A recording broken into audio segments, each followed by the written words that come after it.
কৃষ্ণা শ্যামল শখের সংসার চ্যানেল থেকে তোমাদের স্বাগত জানাই বন্ধুরা। শুভ দুপুর জানিয়ে ভিডিওটা এখানেই শুরু করলাম। গরম গরম ভাত নিয়ে নিয়েছি, পেঁপে সেদ্ধ নিয়ে নিয়েছি,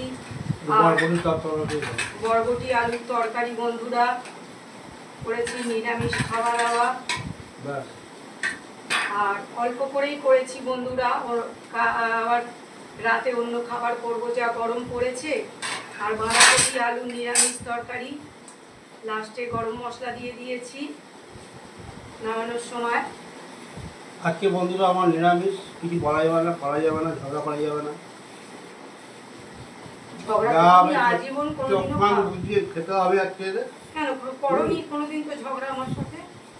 তুমি কোনোদিনই আমাকে কিছু বলেনি নিরামিষ খাই, গুরুদেবের না না না করলে আমার প্রবলেম হয়ে যায়।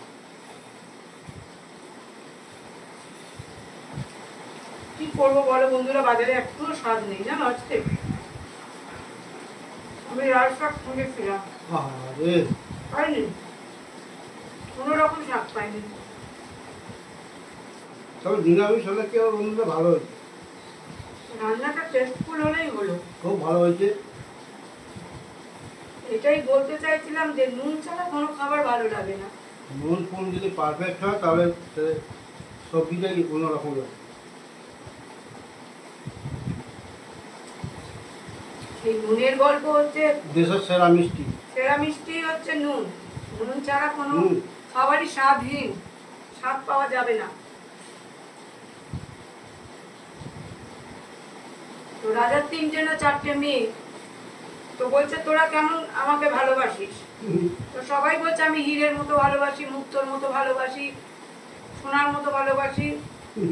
ছোট মেয়ে বলছে আমি নুনের মতন ভালোবাসি। তখন রেগে গেছে রাজা।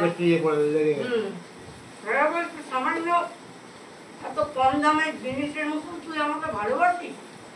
নুনের দাম তো একদম নেই বললেই চলে। এই আমি বাবা, তুই আমাকে এইভাবে ভালোবাসিস? তোকে আমি রাজ্য পুত্রী করলাম। তখন ও বললো ঠিক আছে, একদিন তোমাকে ক্ষমা চাইতেই হবে যে আমি সত্যিকারে তোমাকে ভালোবেসেছি মন থেকে।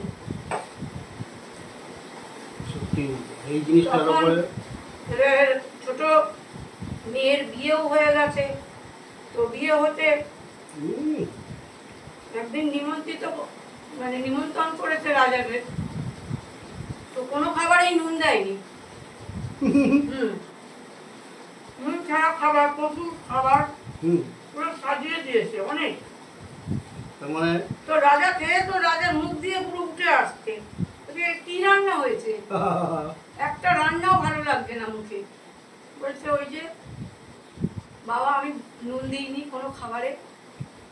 বলছে নুন দিসনি? বলে হ্যাঁ, নুন ছাড়া কোনো খাবার ভালো লাগে কি তুমি বলো? একটা খাবারও ভালো লাগবে না, সে মাংস হোক, কালিয়া হোক, পোলাও হোক, একটু নুন রাখবে। তখন বুঝলো রাজা মশাই যে হ্যাঁ তুই তাহলে আমাকে সত্যিকারের ভালোবেসেছিস, আর ওরা আমার পয়সাকে ভালোবেসেছে। তখন বললো তুমি বুঝতে পেরেছো তাহলে আমার ভালোবাসাই সত্যিকারের ভালোবাসা। তো সেটাই আমি একটা দিলাম